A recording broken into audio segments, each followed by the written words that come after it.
BBA, BCA, BCom computer కోర్సులో 100% placement లభించే ఏకైక డిగ్రీ కాలేజ్ కూకట్పల్లిలోని i3 డిగ్రీ కాలేజ్ 8367215215. నమస్తే రమ్మగారు. నమస్తే జీ. ఏదైనా ఒక మంచి స్టోరీ చెప్తారా? పూర్వమట ఒక రాజుగారు ఉండేవారు. ఈ రాజుగారికి భలే ఫ్యాన్సీ. ఆయన ఏదైనా పండగ వస్తే మొత్తం ఊరంతా పండగ చాటిచ్చి అందరూ పని మానేసి పండగ వేడుకల్లో పాలు పంచుకోవాలి అనేవాడు. ఓ, అంత మంచి రాజు. బానే ఉంది కదా. అయితే ఆయన పుట్టినరోజు అప్పుడు భలే గ్రాండ్గా చేసుకునేవాడు. ఆయన అందరూ పుట్టినరోజు వేడుకల్లో పాల్గొనాల్సిందే. ఎవరి పని వాళ్ళు చేసుకుంటే మధ్యలో వచ్చి ఒకసారి హాయ్ అని కేక్ కటింగ్ వచ్చి వెళ్ళిపోదామంటే కుదరదు. చాలా గ్రాండ్గా చేసుకునేవాడు. ప్రజలంతా పాలు పంచుకోవాలి, ఆయన తరహా అదనమాట. అయితే ఏమైంది, ఓ సంవత్సరం ఆయన పుట్టినరోజు వచ్చింది. ఊరంతా చాటిప్పేశారు, ఎవ్వరూ పనిలోకి వెళ్ళకూడదు. రాజుగారి పుట్టినరోజు సందర్భంగా అందరికీ రెస్ట్ అని ప్రకటించారు. అయితే ఏమైంది, ఎవరైనా పని చేస్తే పోనీ ఆయన ప్రకటించావు బాగానే ఉంది, ఎవరైనా పని చేసుకుంటే ఒప్పుకునేవాళ్ళు కాదు. రాజభట్లు వెళ్ళి వాళ్ళని లాక్కొచ్చి రాజుగారి దగ్గర పెట్టేవాళ్ళు. అయ్యో, వాడికి శిక్ష పడేది, పొట్టాడేవాడు. నేను చెప్పా కదా మీరు ఎందుకు చేశారు అనేవాడు. అయితే ఏమైంది, ఓ సంవత్సరం పుట్టినరోజుకి గ్రాండ్ సెలబ్రేషన్స్ జరిగినాయి. ఊరంతా భోజనాలు గీనాలు గందరగోళంగా పెట్టారు, ఏంటంటో చేస్తున్నారు. అయితే రాజభట్లు ఒక గొడారి వాడిని చూశారు. ఈ గొడారివాడు అంటే ఏంటి, చెప్పులు కుట్టేవాడు. ఆ ఊళ్ళల్లో ఈ కథ రాసిన ఆయన వారి ఊర్లో అలా అంటారు కాబోలు. అయితే రాజభటులు చూసి, ఏరా నాయన రాజుగారి పుట్టినరోజు, నువ్వేమిటి ఈ పని చేస్తున్నావు, పని చేయొద్దని చెప్పాం కదా, నేనంతా టమ్కేసాం వినలేదంటే, పని చెప్పేదే నాకు ఎలా గడుస్తుందండి, ఆయన పుట్టినరోజు అయితే నన్ను చేయమంటారు అన్నాడు. ఆనంగానే అయ్యి బాబోయ్ వీడికి ఏమిటి మరీ పొగరబోతనంగా ఉంది, పట్టండి వీడిని. ఇద్దరు రాజభట్లు చెరో రెక్కా పుచ్చుకుని వాడిని ఈడ్చుకొచ్చారు. రాజుగారి దగ్గరికి ప్రవేశపెట్టాడు. ఈ గోడారివాడు లోపలికి వెళ్ళాడు. రాజుగారు అడిగాడు, ఏమోయ్ నా పుట్టినరోజు సందర్భంగా నేను అందరినీ పనులు మానేమన్నాను, నువ్వు కూర్చుని పని చేసుకుంటున్నావు, ఏమిటి నీ ఉద్దేశం? బాబు మీకు పుట్టినరోజు ఉంటే మీదండి, మా బండి ఎట్టా నడుస్తుందండి?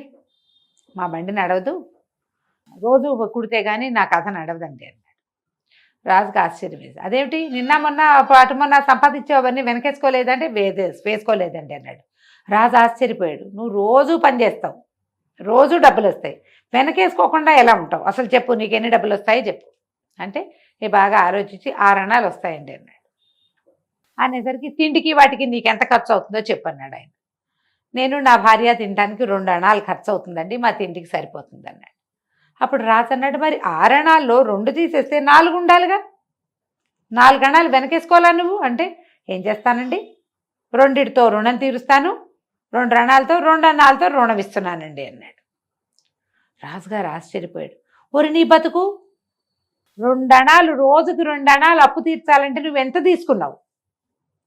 పోనీ తీర్చావనుకో, మరి ఇస్తానంటావేమిటి, అప్పిచ్చేంత స్తోమత ఉందా నీకు అనేసరికల్లా, అది కాదండి రుణాలు తీర్చడం అంటే, రాజుగారు ఆ వాక్యాలు పదే పదే మననం చేసుకుంటున్నాడు. ఏమిటో చెప్పు సరిగ్గా, నువ్వెవరికి ఇస్తావు, ఎవరికి తీసుకుంటున్నావు, ఏమిటి చేసావు అని అడిగేసరికల్లా ఇతను చెప్పాడు, కాదండి మా నాన్న వృద్ధుడు, ఆయన ఏం పని చేయలేడు, చిన్నప్పుడంతా నన్ను సాకాడు, ఈ చెప్పులు కుట్టడం అన్నీ నేర్పించాడు, వ్యాపారం చేయటం ఎలాగో నేర్పించాడు, పని చేయటం నేర్పించాడు. ఇప్పుడు కాళ్ళు కీళ్ళు కిందయి కూర్చుంటున్నాడు, ఆయనకి తిండి ఎట్లా గడుస్తుంది? నాన్న ఇంత చూశాడు, నన్ను పెళ్లి కూడా చేశాడు, మరి ఆయనకి రుణపడి ఉన్నాను కదా, 2 అణాలు ఇచ్చి మా నాన్న రుణం తీర్చుకుంటున్నానండి అన్నాడు. రాజుగారు ఆశ్చర్యపడి, అవురా అలాగా, నీ తిండికి అయ్యే 2 అణాలు నువ్వు మీ నాన్నకి ఇస్తావా రోజు? భలే బాగుంది, రుణం తీర్చుకోవడం నీ పితృభక్తికి చాలా మెచ్చుకుంటున్నాను నేను. అందరూ నీలాగా ఉండాలి, కొడుకన్నవాడు నాన్న రుణం తీర్చుకోవాల్సిందే, అద్భుతంగా చేస్తావు, బాగుంది. మరి ఇప్పుడు 2 అణాలు అప్పిస్తున్నానంటున్నావు, రుణం ఇస్తానంటున్నావు, ఎవరికి ఇస్తున్నావు అంటే, నా కొడుకేనండి అన్నాడు. నా కొడుక్కి పెళ్ళయింది, ఇప్పుడు నేను శుభ్రంగా ఆరోగ్యంగా ఉన్నాను, పని చేసుకుంటున్నా. ఇప్పుడు మా నాన్న కీళ్ళు కిందయి నా మీద పడ్డాడు, రేపొద్దున నేను కీళ్ళు కిందయి నా కొడుకు మీద పడతా, మరి నా కొడుకు నన్ను చూడాలంటే వాడికి నేను రుణంలో ఉండాలిగా, అందుకని రోజు 2 అణాలు వాడికి ఇస్తానండి అన్నాడు. రాజుగారు మళ్ళీ ఆశ్చర్యపడి, పోరిని తెలివి, నీ కొడుకు నిన్ను చూడాలంటే వాడికి మధు పెట్టాలి నువ్వు, సహజమైన సంగతి కదా, మరి ఇవి జరిగేవే చెప్పుకుంటే ప్రత్యేకంగా ఉంది. రాజు చాలా ఆశ్చర్యపోయి, 2 అణాలతో రుణము తీర్తును, 2 అణములతో రుణమిత్తును, 2 అణాలతో రుణము తీర్తునని పాటలాగా పాడాడు. 4 సార్లు 5 సార్లు అనుకుని బాగుంది బాగుంది, నువ్వు నన్ను చాలా సంతోషపెట్టావు, నా పుట్టినరోజు పూట అద్భుతమైన విషయం తెలుసుకున్నాను అని. ఒరే గోవిందు, నీకు ఒక మాట చెప్తాను, నేను ఇది పొడుపు కథలాగా ఆస్థానంలో అందరికీ చెప్తా, నువ్వు మాత్రం ఈ రహస్యం ఎవరికీ చెప్పకూడదు అనేసరికి ఈయన అన్నాడు, ఇతను అది కాదండి, నేను మీతో మాట్లాడాను, ఈ మాట ఎట్ట దాచుకోను కడుపులో, పోనీ ఒక గడువు పెట్టండి, ఎన్నాళ్ళు చెప్పకుండా ఉండాలో చెప్పండి అంటే. రాదన్నాడు, 100 సార్లు నా దర్శనం చేసే వరకు నువ్వు ఈ విషయం ఎవరికీ చెప్పద్దు. కొడారివాడు రోజు రోజు వచ్చేవాడు కాదు, వాడి జీవితంలో మొదటిసారి రాజును చూశాడు. 100 సార్లు చూడాలంటే వాడు బతికుండగా అవుతుందా? అది అవదు. రాజు ఎత్తు వేసాడనమాట. అట్లా ఈ విషయం ఎవ్వరికీ చెప్పకూడదు నువ్వు, సరేనా అంటే గోడారివాడు ఒప్పుకున్నాడు. అలాగేనండి, 100 సార్లు మీ దర్శనం చేస్తే కానీ ఎవరికి చెప్పనండి అని వెళ్ళిపోయాడు. మర్నాడు పొద్దున బర్త్డే సెలబ్రేషన్స్ హడావిడి అంతా అయిపోయాక సభ తెచ్చారు. ఆహాహా, బర్త్డే చాలా బాగా అయింది అని ఇవన్నీ మాట్లాడుకుంటారు. మనం చేస్తాంగా పార్టీ, మర్నాడు బోల్డని డిస్కస్ చేస్తాం మనం. అలాగే రాజుగారు కూడా డిస్కస్ చేయబోయారు. మంత్రి సామంతులు అందరూ కూర్చుంటే రాజు అన్నాడు, నిన్న నా పుట్టినరోజు పూట బ్రహ్మాండమైన పొడుపు కథ ఒకటి తగిలింది, ఎవరు విప్పుతారో చూస్తా. 2 అణములతో రుణము నిత్తును, 2 అణములతో రుణము తీర్తును, లేదా ముందు తీర్తును తర్వాత ఇత్తును. దీని అర్థం ఏమిటో వివరించండి. అందరూ మొహామొహాలు చూసుకున్నారు. ఏమిటిది, ఏం పాయింట్? 4 పీకు చచ్చినా ఎవరికి ఏం తెలియ, ఇంతేనా మీ తెలివి అంటాడు రాజు. మీకు తెలివి లేదంటాడు. ఏదైనా సలహా ప్రశ్న అడిగితే మీరు చెప్పలేరంటాడు. పొడుపు కథ పొడిచా మీరు చెప్పట్లేదంటాడు. అయితే మంత్రి గారు అన్నాడు, 1 2 రోజులు గడువు ఇవ్వండి ప్రభు, చెప్తానన్నాక ఆయన ఆలోచిస్తున్నాడు మంత్రి. నిన్న పొద్దు నుంచి సాయంత్రం దాకా సెలబ్రేషన్సే సరిపోయినాయి. పొద్దు నుంచి అలసిపోయి ఈయన 7ంటికే నిద్రపోయి ఉంటాడు.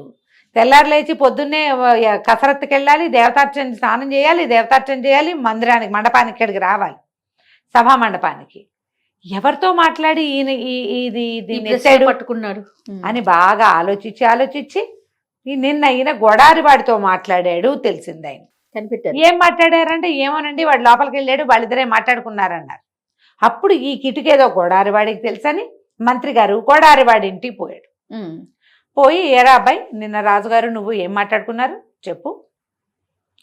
ఏవో మాట్లాడుకున్నామండి అన్నాడు గొడారివాడు. అనేసరికి మంత్రి అన్నాడు, అట్ట కాదురా, రాజుగారు ఒక పొడుపు కథ పొడిచాడు, దాని మూలం నువ్వని నాకు అనుమానంగా ఉంది. మీరేం మాట్లాడుకున్నారో చెబితే అప్పుడు నేను నీకేమైనా ఇస్తాను, దానికి ఏమైనా సహాయపడుతుంది, ఏమైనా ఇస్తాంటే ఏమి ఇస్తారండి అన్న, నీకు ఏం కావాలంటే అది ఇస్తాను రా అన్నాడు. సరే, ఒక 100 కాసులు ఇప్పించండి, నేను నా కుటుంబం బతికిపోతామని గొడారివాడు చెప్పాడు. వాడికి వచ్చేది ఎంత రోజుకి 6 అణాలు, కాసు అంటే 16 అణాలు, అలాంటివి 100 అడిగేసరికి ఆయన సరేనని రొంటి నుండి ఒక 100 కాసుల మూట అప్పటికప్పుడే మనకు పర్సు ఉంటుందిగా, ఎత్తి చేతిలో పెట్టాడు. వీడు ఒక్కొక్క కాసు చూసి పక్కన పెట్టి 100 కాసులు లెక్క పెట్టుకున్నాడు. లెక్క పెట్టుకుని ఏం జరిగిందో విషయం చెప్పేశాడు. అయ్యో చెప్పేసరికి మంత్రి గారు విషయం పట్టుకుపోయాడు. మర్నాడు పొద్దున సభలో ఇలా చెప్పాడు, ఒక వ్యక్తి తన సంపాదనని గురించి ఒక వంతు తను ఉంచుకుని ఓ 2 వంతులు పితృ రుణం తీర్చాలి, 2 వంతులు కుమారులకి రుణం ఇవ్వాలి. మనం పెద్దవాళ్ళని చూసుకోవాలి, పిల్లల్ని చూసుకోవాలి. పెద్దవాళ్ళనేమో వెదవాళ్ళని ఎందుకు చూస్తాము, మన రుణం తీర్చుకోవడానికి చూస్తాం.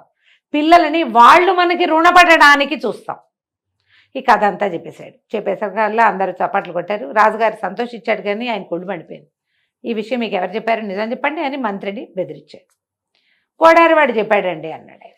ఓహో, నేను పచ్చి కోపం వచ్చేసింది, అన్న దుర్మార్గుడా, నేను చెప్పే కదా నీకు చెప్పొద్దని.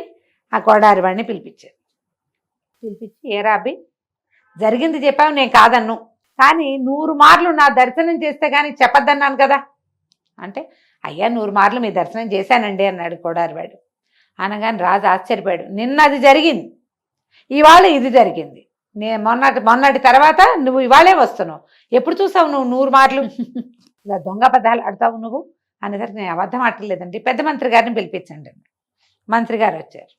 అయ్యా, మీరు నాకు 100 కాసులు దయచేశారా దయచేయలేదా అని అడిగాడు. రాజుగారు ఎదురుకుండా ఉంది. ఇప్పుడు నేను లంచం ఇచ్చానని చెప్పాల్సి వచ్చింది. 100 కాసులు ఇచ్చాను స్వామి అన్నాడు. ఒక్కొక్క 100 కాసులని నేనేం చేశానండి అన్నాడు. లెక్క పెట్టుకున్నావు అన్నాడు. ఎలా లెక్కెట్టానండి అన్నాడు. మంత్రికి అర్థం కాలేదు ఏమిటి ప్రూవ్ చేయడానికి చూస్తున్నాడు వీడు. ఇప్పుడు ఏం ప్రూఫ్ కోసం వీడు చూస్తున్నాడంటే కాసులు చూసుకున్నావు అని. కాసు మీద ఎవరున్నారండి అన్నాడు. కాసు మీద రాజుగారి బొమ్మ ఉంది. 100 కాసులు చూశాడు. 100 సార్లు మీరు దర్శనం చేశారు అయిపోయింది. కాబట్టి చెప్పానండి. రాజుగారు ఆశ్చర్యపోయాడు, అమ్మా వీడిది మామూలు తెలివి కాదు, మంచి బ్రెయిన్. మంచి బ్రెయిన్, చాలా బ్రెయిన్ ఉంది అని గొడారి వాడికి చెప్పాడు. వాడికి ఇంకో 100 కాసులు ఇచ్చి నువ్వు ఆరణాలు సంపాదించద్దు, మాకు ఆస్థానంలో సలహాదారుగా ఉండు, ఓహో, రోజు వచ్చి ఇక్కడ కూర్చో, ఏదైనా మంచి ఐడియాలు ఇద్దుగాని అని చెప్పి వాడిని పంపించేశాడు. కథ కంచికి మనం ఇంటికి. చాలా చాలా బాగుందండి. నమస్తే రమ్య గారు. నమస్తే.